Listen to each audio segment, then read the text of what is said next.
Welcome to Karma Chronicles. Please like the video and subscribe. Let's begin. It felt like every eye in the room was waiting to see if I'd cry. I didn't. Not during the service. Not even when they lowered her casket into the ground. I just stood there, heels sinking into the wet grass, wondering how the hell a woman so powerful could end up so small in a box like that. My name's Amanda. I'm 32. I live in Nashville, but I grew up here in Charlotte, North Carolina, under my mother's shadow. Eleanor Walker wasn't just my mom. She was a damn empire, CEO of Walker and Rain, keynote speaker at every big-name women's summit, best-selling author of Drive Your Own Destiny. People worshipped her, but they didn't know what she was like when the cameras weren't rolling. The chapel smelled like lilies and cheap perfume. My father, Charles, wore the same gray suit he used for board meetings. He kept dabbing his eyes like he gave a damn, but the man hadn't shared a room with Mom in over a decade unless lawyers were present. He played the grieving widower with that politician's charm he used when he ran his real estate firm. I saw right through it. Tom, my younger brother, looked like he'd rather be anywhere else. Arms crossed, lips tight, no emotion. He stood there like it was a boardroom briefing. No hug, no eye contact. Just a quick nod when I showed up. After the service, people milled around, whispering fake condolences. I slipped away and found the side room where they'd stashed her personal things. I needed 5 minutes without all the noise. The scent hit me before I even opened the box, her perfume. Strong, like always. Inside were her reading glasses, a leather-bound notebook, and a pen with her initials engraved. I ran my fingers over the cover, half expecting her to burst in and tell me I was holding it wrong. I swallowed hard. The silence cut deeper than any eulogy. That's when I heard his voice. "I need a word with you," Charles said, shutting the door behind him like we were about to sign a contract. I turned, still holding her notebook. "I spoke with Eleanor's legal team," he said. "You'll be given a small personal inheritance. As for the company, well, Tom will take the lead. Naturally. But there's room for you to assist." "Assist?" I almost laughed. "It's a generous offer," he added, "considering your past decisions." The bastard said it like I was some dropout. I graduated top of my class. But in their eyes, I was always the one who stayed quiet, the one who didn't fight. Not anymore. "Send the paperwork," I said. "I'll think it over." I shoved the notebook into my bag, pushed past him, and walked straight out the damn door. The attorney's office was too clean. Glass walls, polished floors, everything cold and beige. I sat across from a man named Joel Whitman, Mom's longtime estate lawyer. His tie was crooked. That's the only thing about him that felt human. Tom sat beside me, legs stretched out like he owned the place. Charles was across the room, scrolling through his phone, barely pretending to be invested. Joel cleared his throat and opened a thick folder. "Amanda Thomas, thank you both for coming. I know this is a difficult time, but Eleanor's will was very specific." I didn't blink. "Let's get on with it." He adjusted his glasses. "As executor of Eleanor Walker's estate, I've been instructed to divide her personal assets, investments, and business holdings according to her final wishes." Tom shifted forward like a dog waiting on a treat. Joel continued. "The majority of the estate, home, vehicles, liquid assets, has been allocated to Thomas." I looked at Tom, smug, not even surprised. Joel kept going. "In addition, effective immediately, Thomas will assume full controlling interest of Walker and Rain as CEO." I nearly laughed. "You've got to be kidding." Joel raised a hand. "There is a clause. Amanda, your mother allocated a restricted inheritance for you. You'll receive a small trust fund and a 5% ownership stake, conditional on your active involvement in the company for 1 full calendar year." I blinked. "You mean I have to work under him to get what's mine?" "Not under," Joel said carefully, "but alongside." Charles finally looked up. "Your mother wanted you involved. This is her way of including you." "Bullshit," I snapped. "She left him the crown and gave me a desk." Tom chuckled. "Maybe she just knew who was actually cut out for this." I turned on him. "You've never worked a full month in your life. She handed you everything because you kept your mouth shut and kissed her ass." He shrugged. "Guess it paid off." I stared at Joel. "If I refuse?" "You forfeit the entire share," he said flatly. "It's non-transferable, non-negotiable." I felt the heat crawl up my chest. I couldn't believe she'd done this. After all the years I kept my distance, trying not to get crushed under her shadow, now I was supposed to play apprentice to my idiot brother? Joel slid a copy of the terms across the table. I'll think about it, I said, grabbing the folder and standing. Charles spoke again, voice cool. Be smart, Amanda. You're not in a position to be prideful. I looked at him, then at Tom, and smiled. Number. But I'm in a position to be patient. And I walked out. That night, I didn't sleep. I read through every page of that will like it was a damn murder confession. 5%. That was it. I couldn't even buy a new car with what she left me. Meanwhile, Tom was probably already picking out new office furniture and moving into her corner suite. But one line stuck with me. Active participation in company operations for a minimum of 1 calendar year. That was her stipulation. Not submission, not servitude, participation. That meant I had room to move. I started digging, pulled up every public document I could find on Walker and Rain. Company filings, stock performance, press coverage. Then I went deeper. Old meeting minutes, interviews, legal records from past disputes. I found a few inconsistencies in board appointments and a couple of partnerships that didn't make sense on paper. By sunrise, I knew one thing for sure. My mother hadn't run that company perfectly. And Tom? He was way out of his depth. He had the keys, but he didn't know how to drive. And me? I'd been watching from the sidelines long enough. The first thing I noticed walking into the office was the nameplate. Thomas Walker, Chief Executive Officer, gold letters, centered, shiny. Like he hadn't wasted a minute staking his claim. He was leaning back in Mom's old chair, feet up, like he was born there. His hair was perfectly styled, like always, and his smirk landed the second he saw me step through the door. Ah, the prodigal sister returns, he said, waving at one of the chairs across from him. Please, sit. I didn't move. You have 5 minutes. He laughed. Well, that's a hell of a tone for someone here to assist me. I shut the door behind me. Let's get one thing straight. I'm not your assistant. I'm here because the will says I have to work with you, not for you. Tom dropped his feet to the floor and stood. He was still half a foot taller, but I didn't flinch.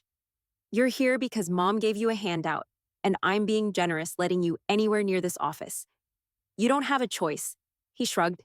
Doesn't mean I have to take you seriously. Look, Amanda, let's not pretend this is your world. I've been around this company since college. You bailed the second you could.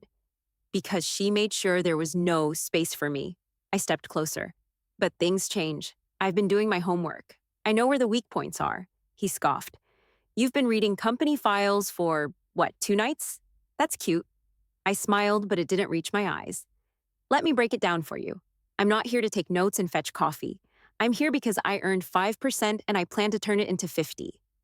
That got his attention. His smirk twitched just slightly. I'm proposing this, I said. We work together for 1 year, like the will demands. But if by the end of that year I've proven that I bring more to the table than you do, then I want control. Full executive authority. A majority stake.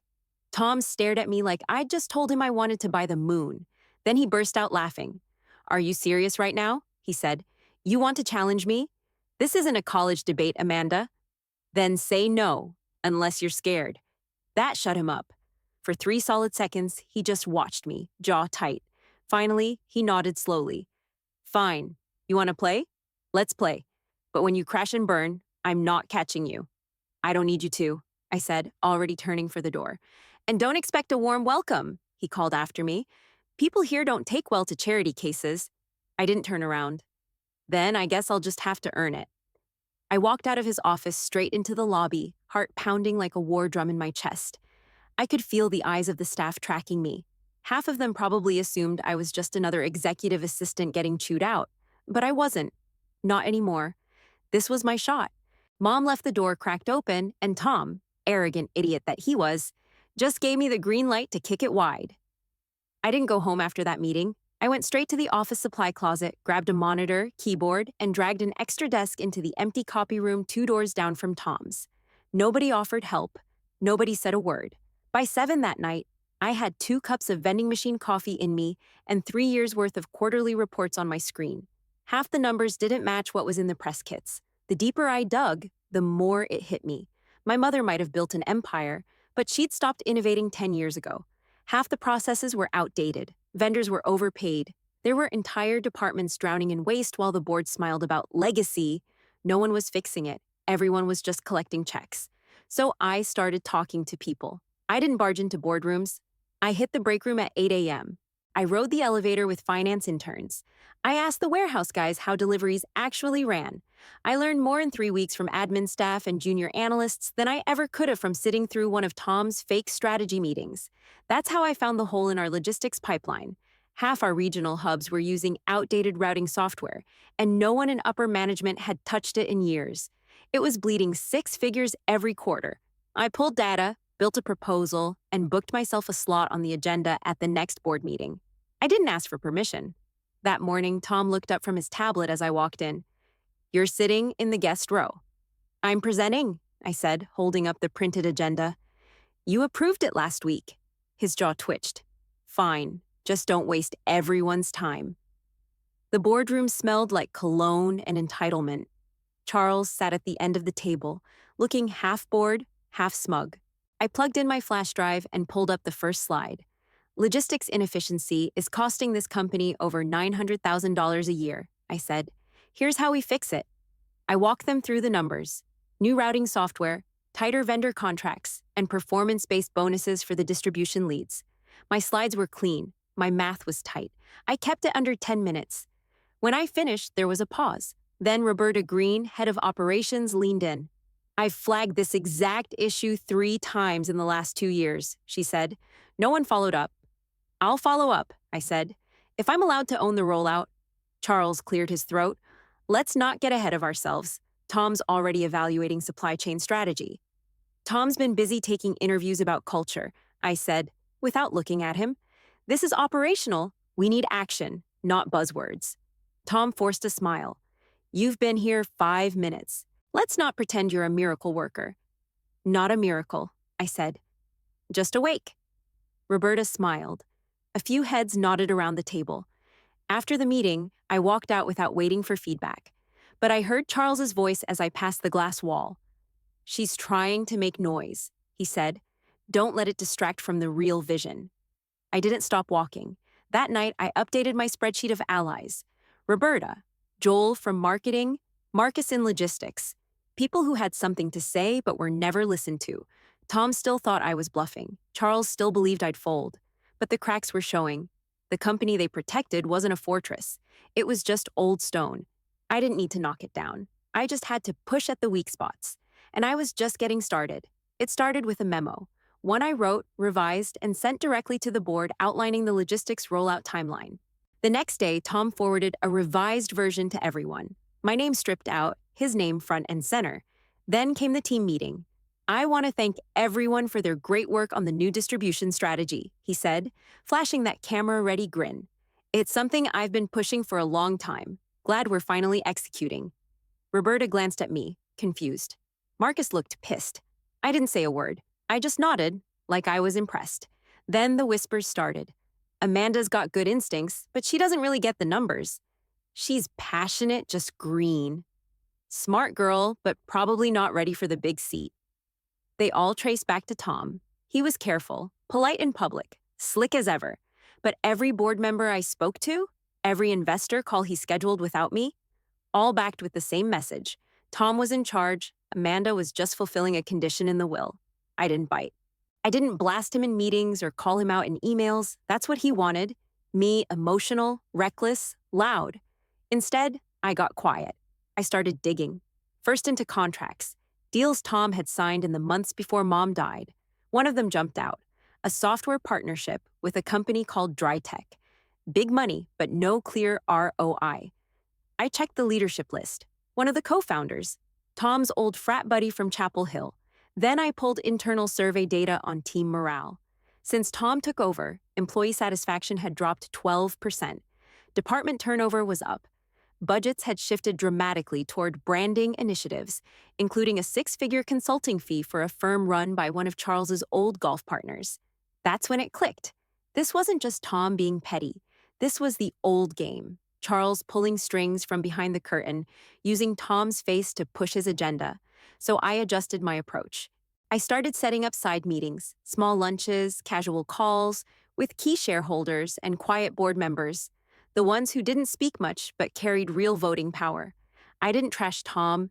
I didn't bring up the frat buddy or the golf partners. I just showed the numbers, what I'd fixed, what we could gain. where we were bleeding and how I planned to stop it, and people listened. Even the finance VP, Harold, who once called me kiddo, asked to see more of my data after our second meeting. That was the shift. Subtle, slow, but it was happening. Then Charles called me into his office. He stood behind the massive oak desk like he owned the place, even though technically he didn't. "You're making waves," he said. "Good," I said. "The company needs waves." He smiled, that fake fatherly smile I'd hated since I was 15. "Tom's not perfect, but he's been groomed for this. You? You're here because your mother left you crumbs and you're trying to make a meal out of it."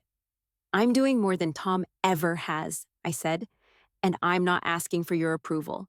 He sighed like I was exhausting him. "Play your part, Amanda. Support your brother. Make your point if you must, but don't forget who's watching and who still holds influence." I stood. "Then you better keep watching, because I'm just getting started." And I walked out of his office without waiting for a response. By the end of the week, I had 2 board members quietly backing my ideas, 3 department heads feeding me info Tom wouldn't share, and one growing list of missteps that tied directly back to his door. I wasn't just fighting for a company anymore. I was fighting to prove I could lead better than the 2 men who'd tried to shut me out.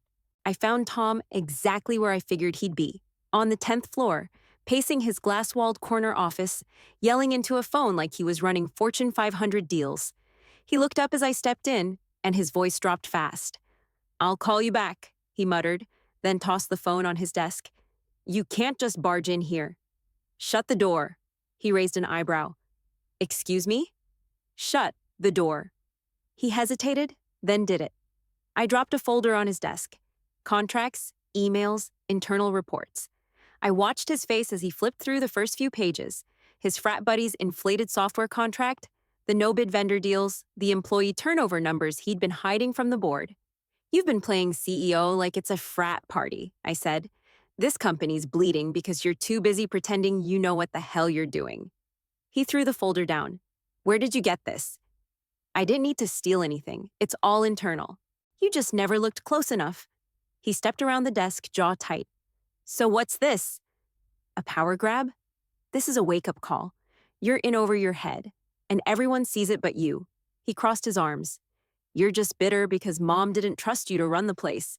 I laughed once. "She didn't trust you either. She just didn't think I'd fight for it." His voice rose. "You don't get to come in here and attack me. You're just writing her name." "No," I snapped. "You are. I'm building something. You're coasting on a nameplate." His hands curled into fists at his sides. "You think the board's gonna back you after this little stunt?" I stared him down. "They will. Because I'm calling a company-wide meeting this afternoon. Everyone's gonna hear exactly what's been going on and what I plan to do about it." His face dropped. "You don't have the authority." "I have 5% and the support of 3 board members. I have enough." I turned and walked out before he could say another word. By 2 o'clock, the main conference hall was packed. Executives, admins, mid-level managers, a few warehouse leads from the local hub. I stood at the front, calm on the outside, heart slamming like a jackhammer on the inside.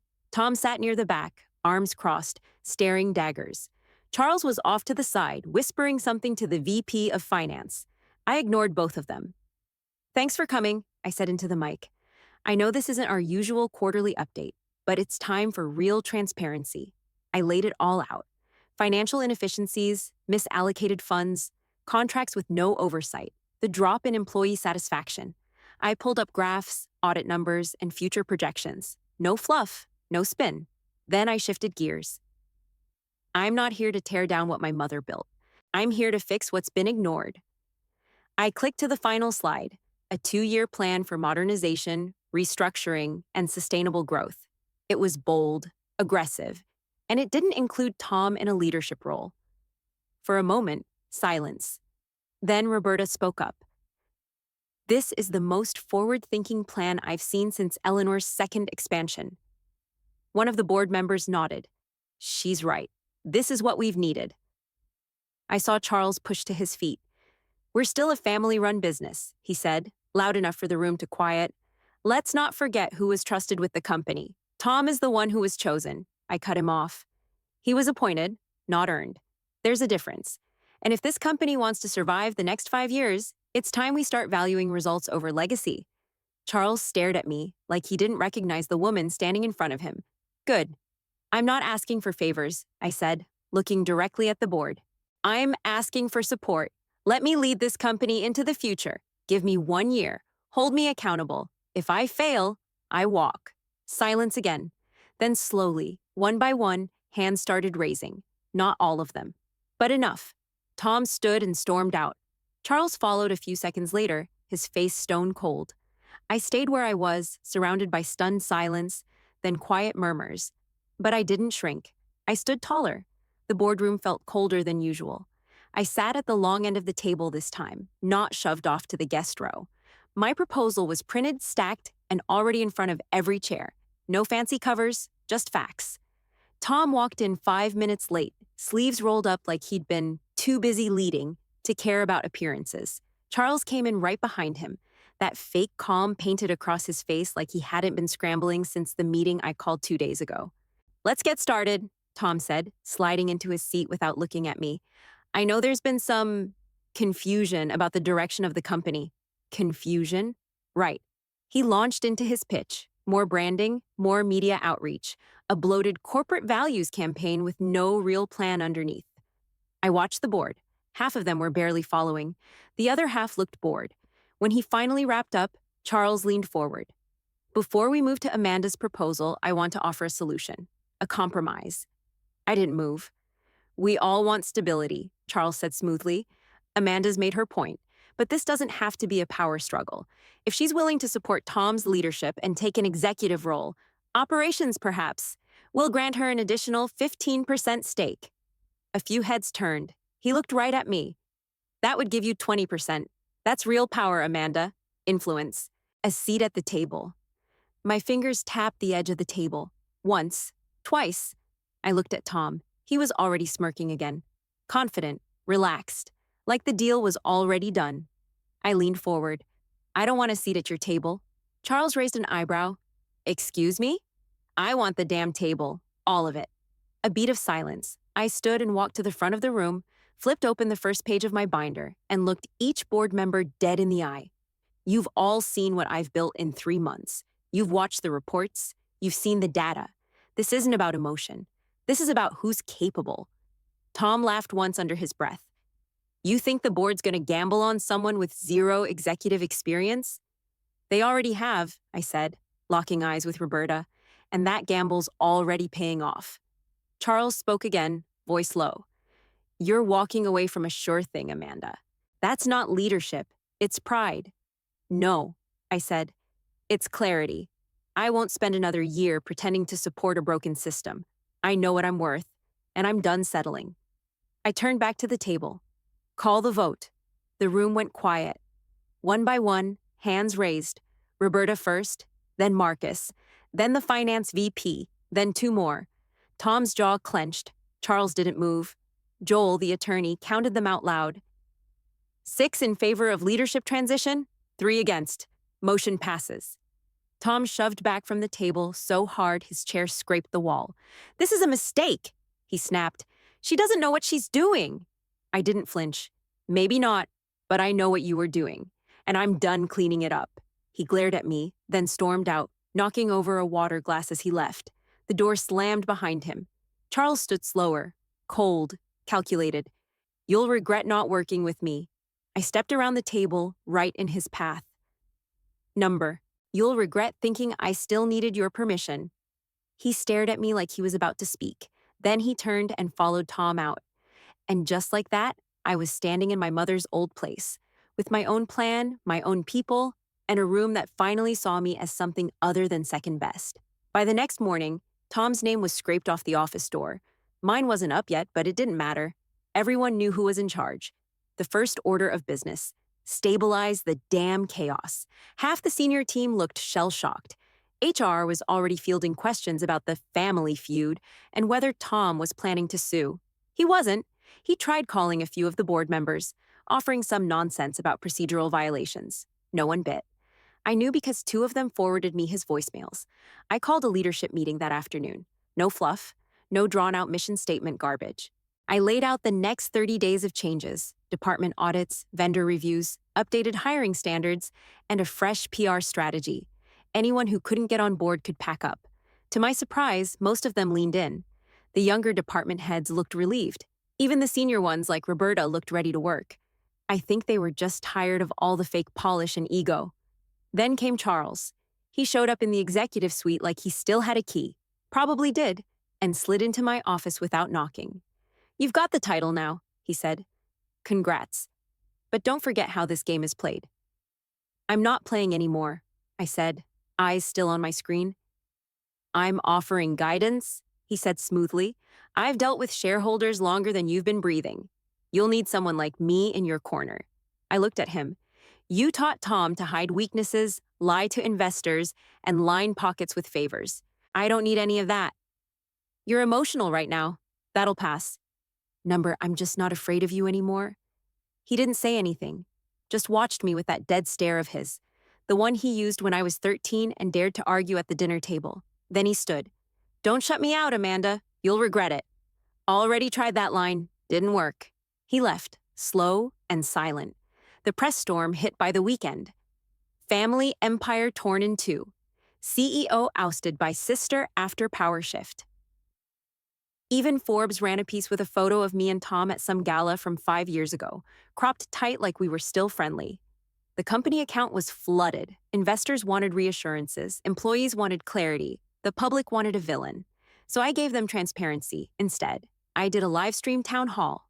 I addressed the drama straight up, confirmed the change in leadership, acknowledged the family tension, then shifted hard into the future. Sustainability goals, tech innovation, employee-driven decision-making. Real plans, no buzzwords. It worked. Viewership spiked, emails flooded in. Job applicants doubled in 2 weeks, and I didn't dodge anything. Tom, meanwhile, tried spinning his own version of the story on LinkedIn, called it a voluntary departure to pursue entrepreneurial ventures. Subtle jabs about needing fresh vision and leaving behind legacy traps. A few ex-employees reposted it. A few investors called me, concerned. I sent them the quarterly performance data and a 5-minute breakdown of everything we'd cleaned up since his exit. That was the last time he made headlines, at least in business.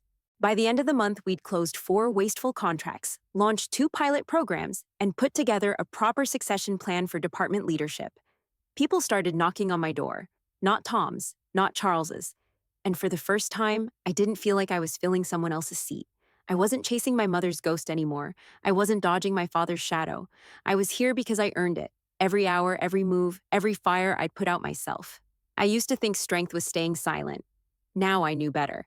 The ballroom was lit up like a movie set. Glass chandeliers, gold trim, rows of white linen tables filled with every major client, investor, and exec we'd worked with over the last year. And dead center, me, standing behind the podium with a mic in my hand and the Walker and Rain crest projected behind me. I took a breath and let the silence settle. "When I first stepped into this building," I said, steady and clear, "I was told to stay in line, assist quietly, and keep my head down." Laughter rippled through the crowd, tense but knowing. Turns out that wasn't my path. I looked out over the room. Charles sat stiff near the back, jaw locked, arms folded. Tom was 2 rows over, tucked between a pair of venture partners, pretending to look interested. I didn't flinch. This company was built by bold choices. My mother knew that. So did my grandfather. But somewhere along the way, we started playing it safe. Polished speeches, clean numbers, no risk, no pushback, and no progress. I let that sink in. This year, we made hard moves. We cut dead weight. We owned our failures. We faced what most companies try to bury. And because of that, we grew. We innovated. We outpaced every projection. Applause started. I held up a hand. But tonight's not just about numbers. It's about what legacy actually means. I looked right at Charles. He held my stare, stone-faced. Legacy isn't passing down power. It's proving you earned it. Building something no one can take credit for but you. That's what we're doing here. That's what I was doing. I wrapped up, thanked the team, and stepped off the stage to a standing ovation. Later, I made my way through the crowd. Handshakes, smiles. A few people pulled me aside with questions about next year's projects. Others just wanted to say congratulations. Tom didn't approach. Neither did Charles. I didn't offer a nod, not even a glance. Let them sit with it. By the time I hit the far end of the room, the music had started. People were dancing, glasses clinking, the noise of success. I stood near the balcony doors for a second, just watching it all. A year ago, I was the outsider in this room, invited out of obligation, expected to stay quiet, dress nice, smile soft. Now, I didn't need a last name to carry me. I was the name. I didn't need Charles's guidance. I didn't need Tom's approval. And I didn't need Eleanor's permission. The legacy wasn't hers anymore. It was mine.